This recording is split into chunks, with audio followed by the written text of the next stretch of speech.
So may nagtinda sa office ng ang laki-laki ng avocado.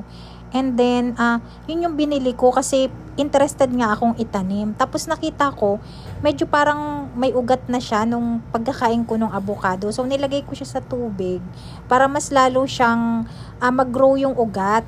Tapos tinusukan ko lang siya ng 2 barbecue stick.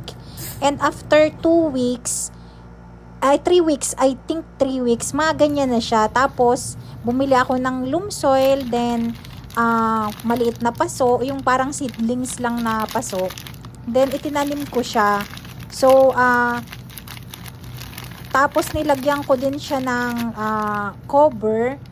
And then, after 7 days, titingnan ko kung sana totally mabuhay siya na dire-diretso. Kasi pag okay na siya, ita-transfer ko na siya sa lupa talaga na pagtataniman. Sana mabuhay kasi ang ganda talaga nung bunga ng avocado niya, ang laki-laki tapos malagkit. So ayan na siya, may usbong na yung bunga niya. Galing yan dun sa ayun sa tubig pa siya nagtubo ng ganyan. So ayun lang, thank you po.